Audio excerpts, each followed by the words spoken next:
Bienvenidos a Historiar.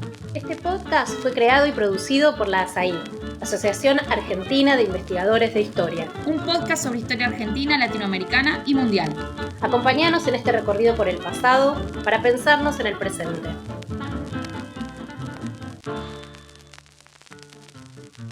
Hola, bienvenidas y bienvenidos a Historiar y a nuestro primer episodio del año 2023. Soy Lila Caimari y es un placer inaugurar esta nueva serie de conversaciones con nuestro colega Diego Armus, a quien hemos invitado para hablar sobre la historia de la enfermedad, del malestar físico y de las prácticas y búsquedas de cura y sanación a lo largo del tiempo. La excusa para abordar estas cuestiones es el muy reciente libro colectivo dirigido por Diego, titulado Sanadores, Parteras, Curanderos y Médicas, las artes de curar en la Argentina moderna, publicado por Fondo de Cultura Económica el año pasado, donde 14 especialistas, historiadores, sociólogos, antropólogos, médicos y demógrafos abordan casos particulares de este fenómeno a lo largo del último siglo y medio, más o menos.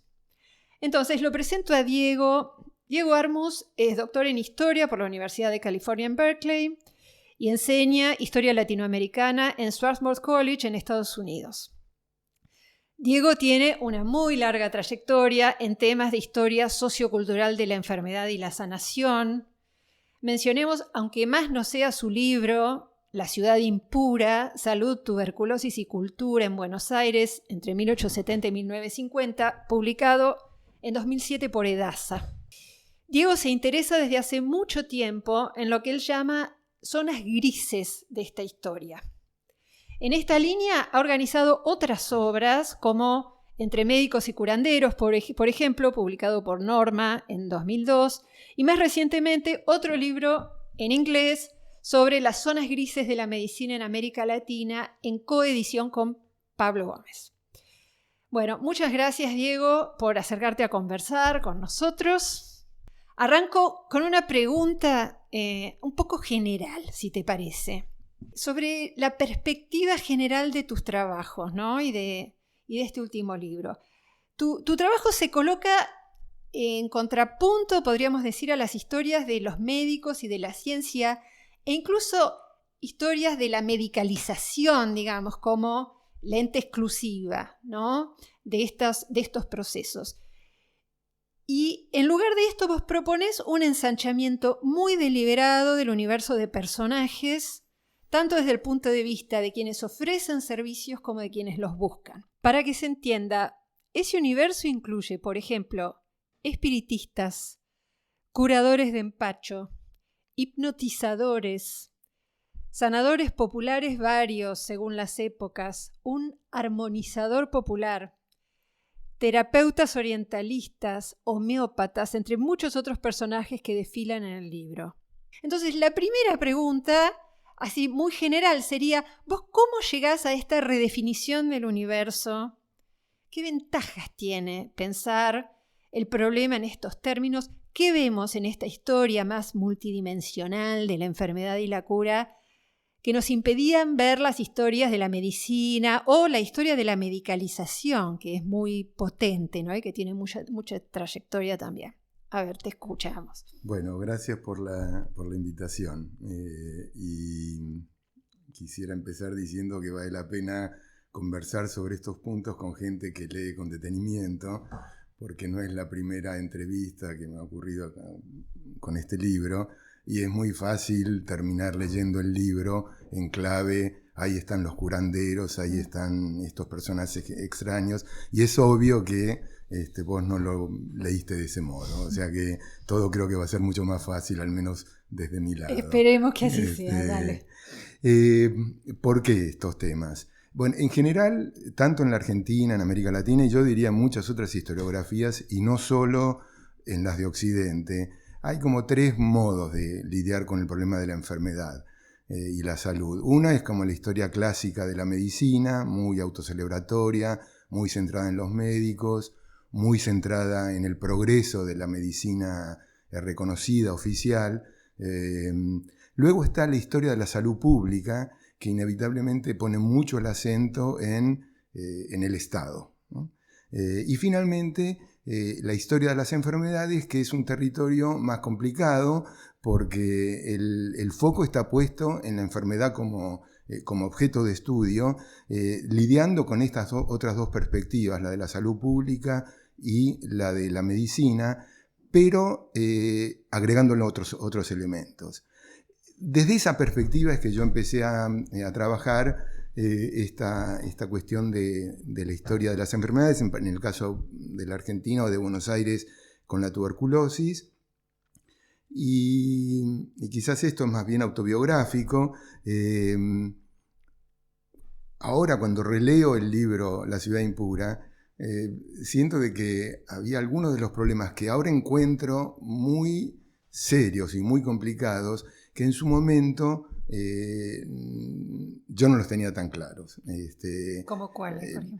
Por ejemplo, es todo este mundo de qué pasa con el cuidado de la salud y de la enfermedad cuando la medicina oficial no da respuestas efectivas o cuando el Estado no llega con sus servicios de atención. Y aquí quizás el énfasis fuerte, vos lo pusiste bien, acá hay en América Latina, en Argentina también, en muchos otros lugares, hay un énfasis muy fuerte en la historia de la medicalización como un proceso que avanza a paso firme a lo largo del último siglo y medio, claro, y que en sus versiones más simplistas, haciendo una lectura muy banal de Foucault, terminan haciendo una suerte de constatación del poder omnipresente de los médicos a lo largo de todo ese siglo, en vez de pensar la medicalización como un proceso, probablemente como algo nunca terminado, pero los médicos ahí en el centro. De la mano de esta perspectiva aparece otro grupo de historiadores que ponen mucho énfasis en el Estado. Cuando el Estado empieza a tomar nota de estos problemas.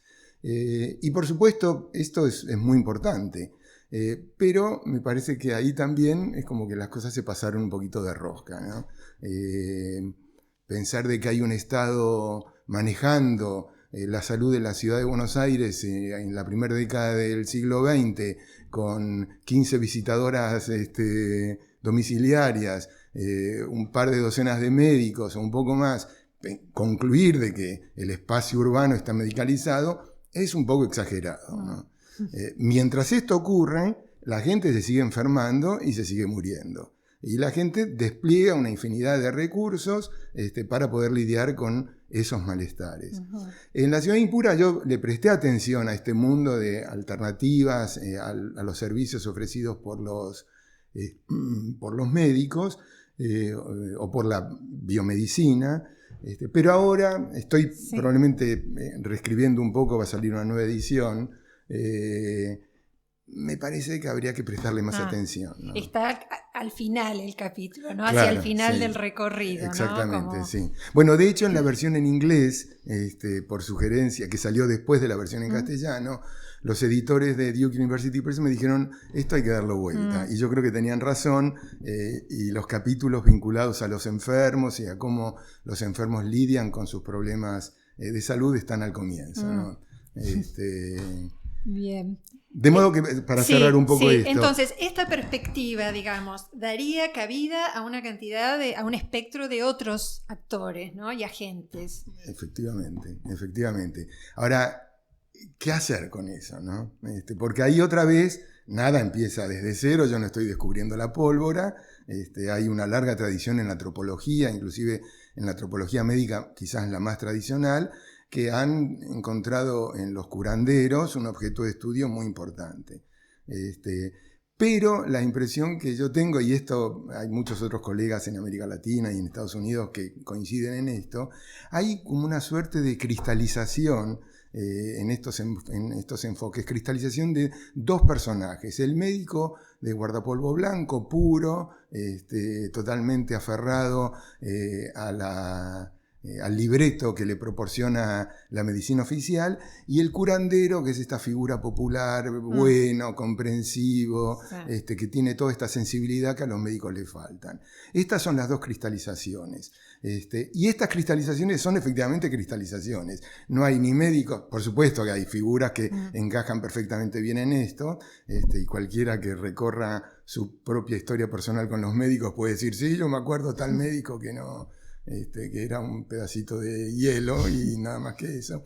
Pero digo, más allá de estas cristalizaciones, la pregunta es, ¿qué pasa en el medio? ¿No? Y es esto de la zona gris, ¿no? Y entonces estás poniendo el foco vos en este gran espectro de figuras que están entre estos dos polos, digamos. Exactamente, sí.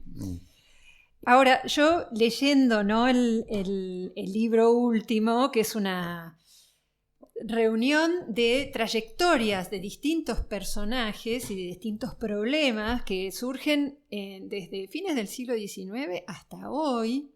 Algo que sorprende a una lectora, digamos, historiadora como yo, ¿no?, es que uno imaginaba por ahí que la historia de los saberes no médicos, digamos, es más relevante para observar épocas en las que la medicina no era tan hegemónica, ¿no?, o momentos en los que el estatus de lo que es ciencia y de lo que no es ciencia es incierto. Yo pensaba, qué sé yo, cambio del siglo XIX al XX, por ejemplo, la cultura científica, ¿no?, y todo lo que sabemos que incluía tantas cosas que hoy consideramos científicas y muchas que hoy no. Y sin embargo, este libro incluye historias que atraviesan todos estos periodos de fines del siglo XIX, todo el siglo XX, principios del siglo XXI. Entonces, lo que salta a la vista es la persistencia, ¿no?, de la vigencia de quienes ofrecieron salud en los márgenes del sistema de instituciones de salud médica. Vos recién decías, bueno, la ciudad de Buenos Aires a principios del siglo tenía muy pocas visitadoras médicas a principios del siglo XX y por lo tanto nos sorprende que haya todo un universo, pero lo cierto es que cuando esos números cambiaron, ustedes siguen encontrando, ¿no? Entonces, uno podría decir, hay una lucha permanente de las corporaciones médicas, digamos, por erradicar ciertas prácticas, por imponer un monopolio, un horizonte, digamos, ¿no?, de monopolio, que es como una especie de ideal, ¿no? Hay una figura legal que está desde muy temprano, que es ejercicio ilegal de la medicina, que sabemos que está en las normativas, porque en parte son nuestros archivos, ¿no es cierto? Porque justamente hay litigios, nos enteramos que hubo problemas y por lo tanto el sistema penal estaba involucrado y aún así esto persiste, ¿no? Entonces una pregunta sería, ¿cómo explicar esta persistencia a pesar del avance evidente de la medicina en las instituciones, en el mundo simbólico, en la imaginación? Y por otro lado, también, bueno, son dos preguntas. Por otro lado, también pensaba, bueno, ¿cómo evitar una idea como de permanencia sin cambios, ¿no? Es decir, cómo ir pensando momentos o reconfiguraciones, hitos que nos permitan pensarlo históricamente también. Estas serían las dos. Bueno, varias cosas me parece que identificaste y todas muy importantes. La primera, sí, efectivamente, así como cuando uno empieza a pensar en un libro, tiene un par de cartas ahí que quiere empezar a jugar, y sí, la carta, que por suerte para vos como lectora es muy obvia, es una apuesta, hay que darle lugar a la persistencia, ¿no? Estamos... siempre sabemos, desde que estudiamos en la facultad, que la historia es cambio y continuidad, pero de alguna manera uno mira las historiografías y por algún motivo, que creo que no tiene que ser, no nos tiene que robar tiempo hoy, hay como una tendencia a prestarle mucha atención al cambio, ¿no? Quizás porque tiene más appeal, no sé, podemos comentar. Pero me parece que las persistencias en general han sido menos atendidas, menos discutidas. Muchas de estas persistencias creo que tienen que ver con una dimensión que para mí es extremadamente importante y muy difícil de discutir, que es el cotidiano, la vida cotidiana. De modo que sí, sin ninguna duda, acá hay una apuesta a darle lugar a la persistencia. persistencia en el mundo del cuidado de la salud. El segundo punto es del avance firme de la medicalización, que es un avance que sin ninguna duda tiene con la llegada de la bacteriología moderna, Pasteur, Koch, a fines del siglo XIX, esta idea de la monocausalidad de las enfermedades, cuando con el microscopio se pueden encontrar los bacilos o los virus que puedan explicar estas patologías. Sin ninguna duda la medicalización avanza a paso firme, digamos, de 1850 en adelante. Pero el problema que hay con esto es que se tiende a pensar la medicalización como un triunfo, primero inmediato, y no como un proceso, algo que también para nosotros los historiadores es el pan de cada día. Una vez que ese proceso se consolida, la idea es que ya ganó todo el partido. Claro. Y entonces, si la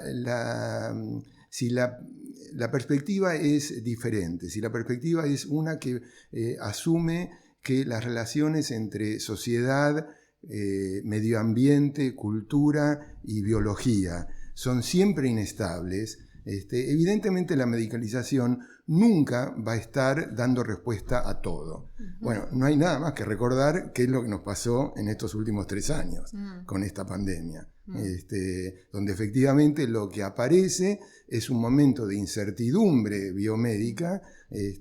La medicalización no puede responder al desafío que se le ha presentado, o no puede responder inmediatamente en lo inmediato. Después podemos volver sobre eso, esto, sí. ¿No?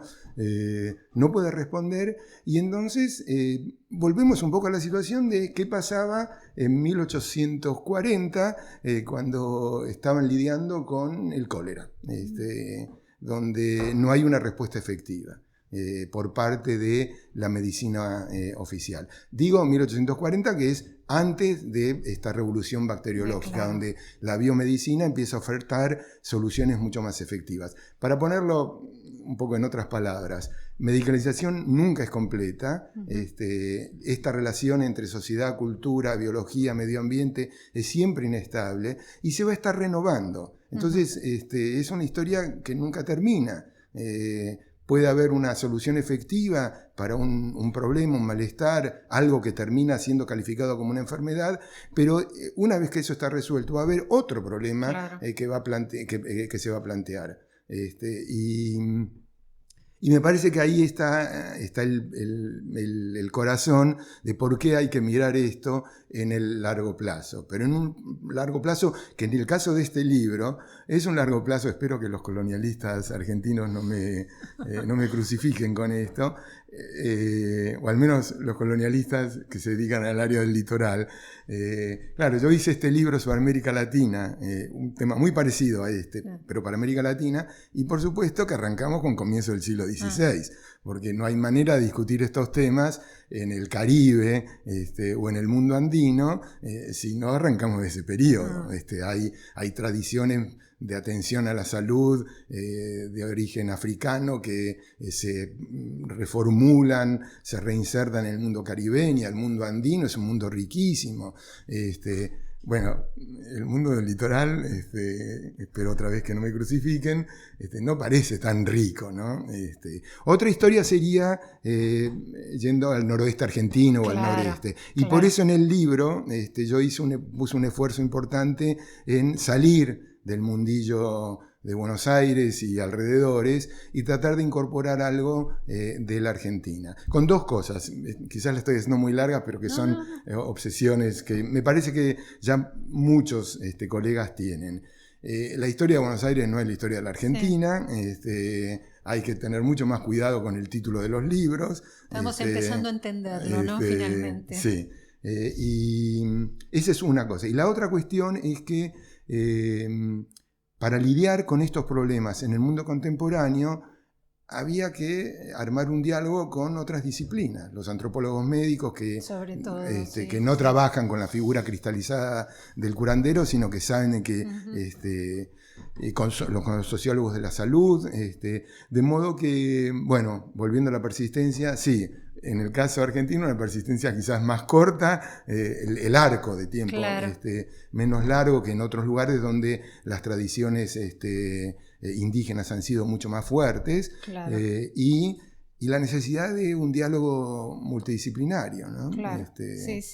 Por más que aún, con esto termino en serio, Bueno. por más que me parece que algunas de las narrativas de estas historias, de estos 14 o 15 personajes, se pueden leer del mismo modo independientemente de quién la haya escrito, ¿no? Y acá otra vez me parece que cuando uno trata de lidiar con estos temas desde una perspectiva omnicomprensiva que aspira a una cierta totalidad, subrayo aspiración, ¿no? Sabemos que es muy difícil cubrir todo esto, me parece que lo haga un antropólogo o lo haga un historiador, al final no cambia tanto, ¿no? Y entonces, en ese marco, en ese universo de el paso del tiempo, digamos, que siempre nos preocupa a los historiadores, aparecería bajo la forma de reconfiguraciones del mapa, digamos, de los equilibrios entre distintos saberes, el médico y otros, y esos otros entre sí, uno imaginaría también, ¿no? Que no sea simplemente una historia del saber médico versus, ¿no? Sino también de reemplazos de unos por otros, y de un mapa donde que claramente tenemos un saber médico que avanza, pero lo que hay en realidad son afluentes, son reacomodamientos y siempre zonas que no están cubiertas por este saber y que son cubiertas por otros, digamos. Sí, sin ninguna duda. Que es esta otra vez, llamémosla zona gris, llamémoslo mixturas, llamémoslo hibridaciones. Peter Berg tiene un artículo muy lindo es un libro sobre híbridos, ¿no? Y él dice, yo lo cito creo que en la introducción, diciendo que hemos vivido estamos frente a una suerte de cornucopia de términos, ¿no? Y entonces él lista mixtura, hibridación, mestizaje, en fin, todo lo que podemos imaginarnos.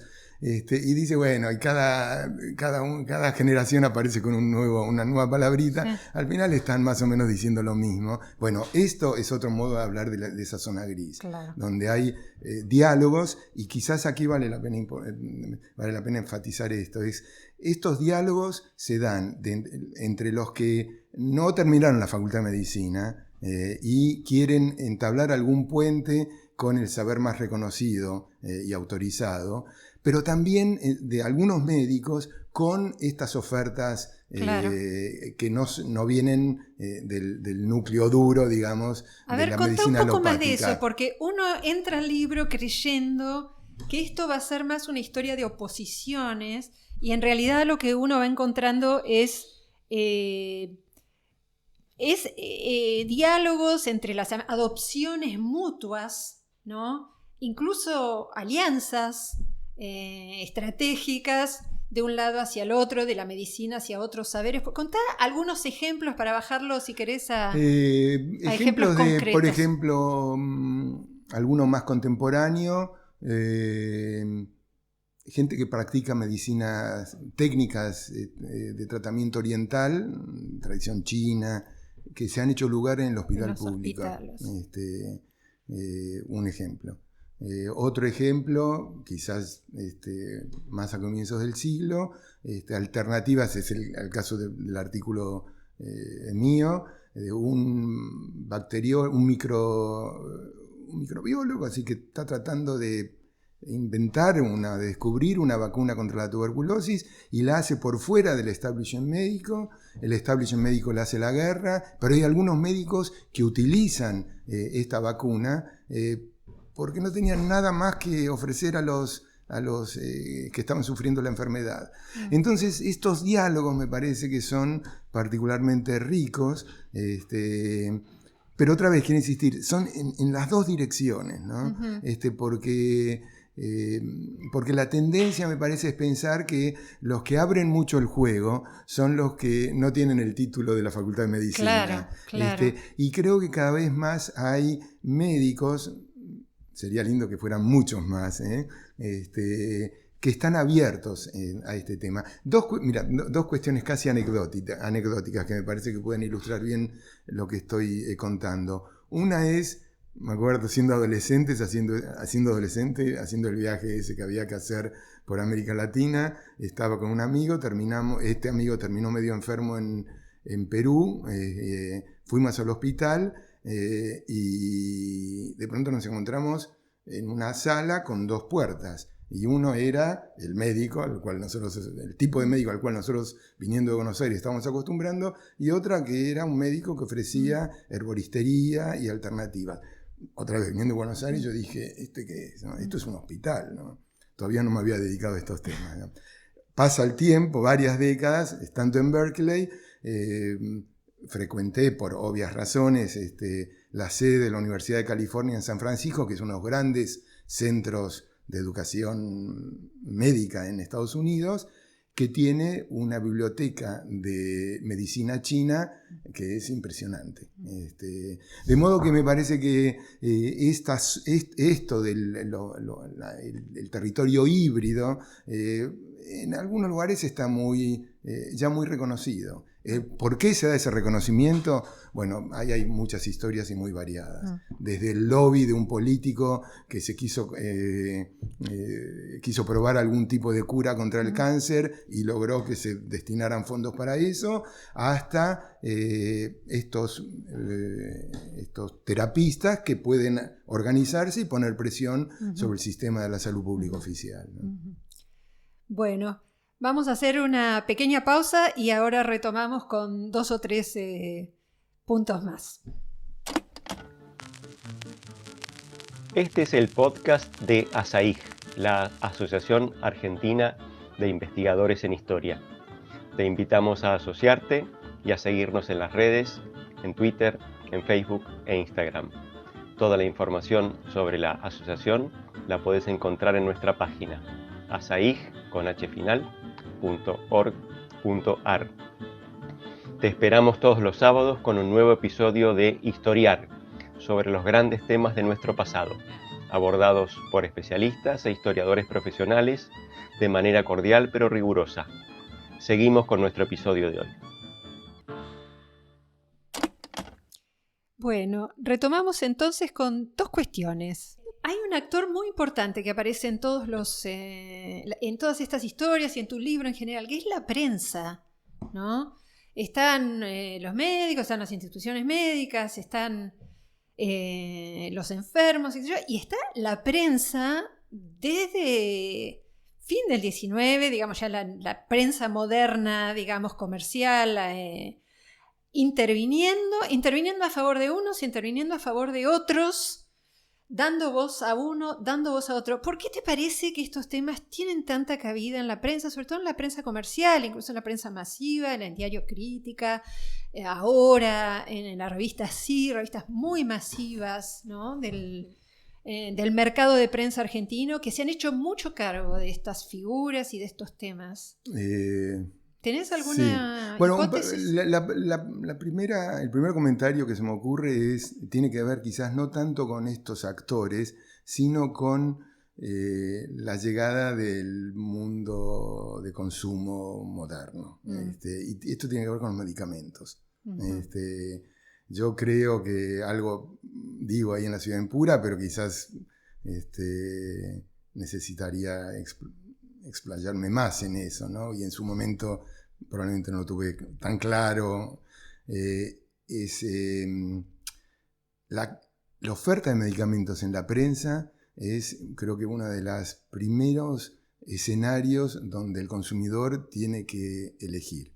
Es uno de los pocos productos donde hay un consumidor moderno, que le ofrecen el mismo tónico para restaurar su salud, pero con 2 marcas distintas. Y estos avisos están uno pegado al otro. Yo creo que hay 2 productos que son vanguardia en eso. Te vas a reír porque son los dos temas con los que yo trabajo. Uno son los medicamentos y otro son los cigarrillos. Claro. Pero probablemente quizás haya otros. Porque Diego, hago esta aclaración, Diego trabaja desde hace tiempo en una historia social y cultural de fumar, ¿no? Así es, sí. Entonces conoce bien también ese mundo. Entonces, bueno, quizás ahí hay un lugar que naturalmente la prensa moderna con la publicidad tiene que darle cabida. La otra cuestión es que también en los diarios nuevos, ¿no? Pero no estoy pensando solamente en Crítica o El Mundo, también inclusive La Nación y La Prensa ofrecían servicios de atención médica. Entonces ahí también está la prensa jugando un rol particularmente sensible a las necesidades de la gente. ¿Por qué le dan tanto lugar a estas cuestiones, o al menos momentos en que un problema vinculado a la salud se hace público? Es porque hay gente que está lidiando con incertidumbres biomédicas.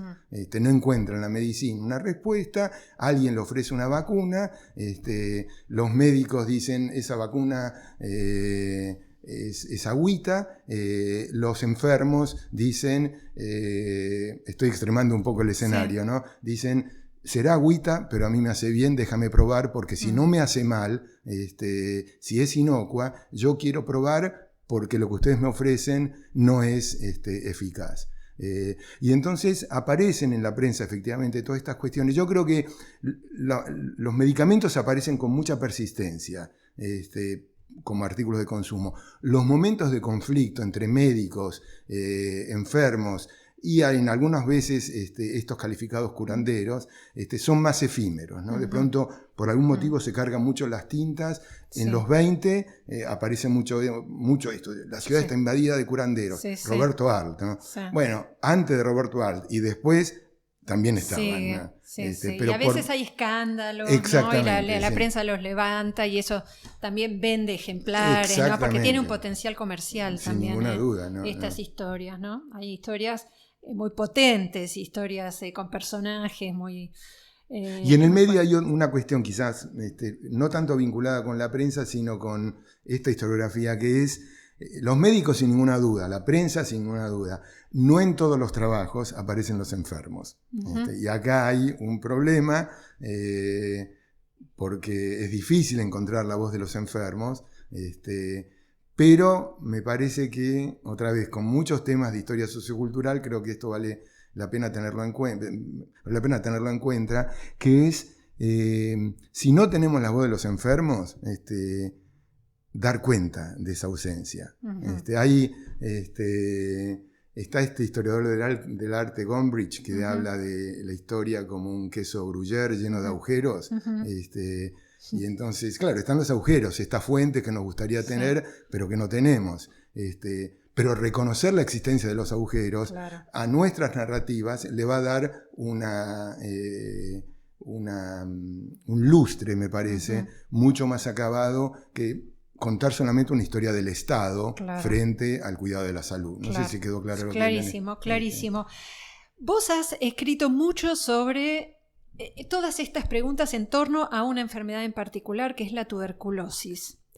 ¿Por qué es la tuberculosis un buen ejemplo, un ejemplo interesante? ¿Qué nos dice, por qué motivos la tuberculosis en relación a estos problemas? Yo la elegí porque era como una enfermedad epocal, ¿no? Y yo la estudié hasta la llegada de una respuesta efectiva por parte de la biomedicina, la llegada de los antibióticos. Entonces hay como un largo periodo, 70, 80 años, de incertidumbre biomédica. ¿Cuándo llegan los antibióticos? Recordemos. Fines de los años 40, digamos. Y entonces lo que encontré ahí son 70, 80 años de neblina. Y la neblina es un problema, pero también ofrece muchísimas oportunidades, ¿no? Porque mientras haya neblina, lo que hay es experiencias concretas frente a la enfermedad y también muchísimas asociaciones y metáforas, ¿no? Entonces, a mí me parecía que esta enfermedad, que venía muy cargada del siglo XIX en una clave romántica, Susan Sontag la estudia muy bien, solamente como metáfora. Es una enfermedad que termina rápidamente siendo discutida no como una enfermedad del alma, una suerte de promoción espiritual, sino como una enfermedad de los pobres, de los trabajadores, de las masas. Digo, esto se termina en alguna medida con la llegada de los antibióticos y la vacuna, más o menos efectivos, que también toman un tiempo hasta que se generalizan. De todas maneras va a volver la tuberculosis a fines del siglo XX de la mano del SIDA. Para quien piense de que la primera mitad del siglo XX ya está muy alejada, yo creo que otra enfermedad epocal es el SIDA. El SIDA llevamos 40 años de pandemia de SIDA, todavía sin una vacuna eficaz, sí con tratamientos que han avanzado significativamente en su eficacia, pero todavía falta una vacuna. Esto vale la pena tomarlo en cuenta por lo que nos ha pasado en estos últimos 3 años, ¿no? Con el COVID, ahora sí hay vacunas más o menos eficaces, o bastante eficaces, diría yo, en comparación a lo que ha ocurrido con el ciclo de la enfermedad del SIDA. Hemos estado a una velocidad supersónica, ¿no? Claro. Bueno, te llevo a esto último para ir cerrando. Lamentablemente tenemos que ir cerrando, pero este episodio mucho más reciente, ¿no? Seguramente muchos de nuestros escuchas tienen resonancias de la pandemia del coronavirus, ¿no? Y entonces, ¿cómo pensar estas historias en relación a este episodio? Por un lado uno dice, bueno, hubo lo que vos decías, ¿no? Hubo este hiato como de 1 año y pico en el cual la medicina no brindaba respuestas. Después vinieron esas respuestas y hay un dato que a mí me parece interesante pensar porque, digamos, el efecto de lectura que queda de la sucesión de estas historias es un efecto de una impronta más débil de lo que uno creía de la medicina, ¿no? Y a la vez sabemos que la Argentina tuvo índices muy altos de vacunación, entre los más altos del mundo, si entiendo bien, ¿no? Hubo mucha controversia en torno a las vacunas, pero no eran en relación a la eficacia de las vacunas, sino a la distribución de las vacunas, lo cual confirma, digamos, la importancia que se atribuía, ¿no? a esa solución. Entonces yo pensaba, bueno, aquí también hay algo por explicar. Digo, ¿qué dice esto sobre la cultura argentina en relación a estos problemas, digamos, y cómo se compararía entonces, para pensar un poco comparativamente esta historia en relación a otros países, ¿no? De la región, por ejemplo, cómo se compara esta historia de zonas grises en Argentina con lo que se sabe, porque sé que has trabajado sobre otros países también, sobre otras sociedades. 2 asuntos me parece que hay que tener presente. Una es que, otra vez, si tomamos en referencia lo que ocurrió con el COVID, ¿no? Estamos hablando del COVID, no estamos hablando de la culebrilla o del Chagas, ¿no? Entonces aquí hay cuestiones importantes. No hablar de las enfermedades en general, de las epidemias en general. Respecto del COVID, claramente lo que hubo es una respuesta, mirado retrospectivamente, muy eficaz de la biomedicina. Sí. Si hubo algo que uno podría vincular a estas visiones muy alternativas, en los primeros años, el primer año y medio, hubo cantidad de respuestas caseras, no necesariamente medicalizadas. Lo que pasa es que con el COVID la gente tiende a pensarlo en clave las locuras de Trump, ¿no? Pero se entiende a dónde voy, ¿no? Sí. Y el lugar que tiene Internet, el negacionismo de Trump, pero esto no tiene nada que ver con lo que discute este libro o estos ejemplos, parece a lo que apunta tu pregunta, ¿no? Sí. De modo que la primera cuestión es, estamos hablando del COVID. Si estuviéramos hablando de otras enfermedades, entonces estas tradiciones que vos decís, bueno, en Argentina se vacuna mucho, en América Latina también, y de hecho, comparativamente, la historia de la salud pública del siglo XX en América Latina revela que hay un gran éxito en materia de culturas de vacunación, ¿no? Comparado con el mundo angloamericano, es incomparablemente más sólida esta historia. De modo que, bueno, entonces lo de la vacuna es un asunto, pero otra vez, si salimos del COVID y salimos de la vacuna, Chagas,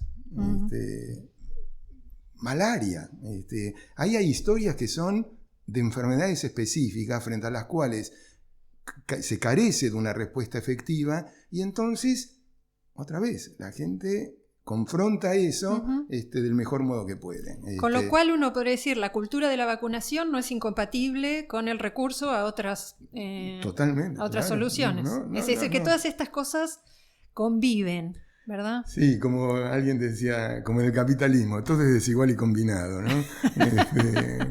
Pero sí. Bueno, buenísimo. Muchísimas gracias, Diego, por acercarte a charlar. Bueno, fue un gusto. Gracias. Bueno, y gracias a ustedes por estar ahí también del otro lado. Entonces nos despedimos hasta la semana próxima con un nuevo episodio de Historiar. Hasta pronto.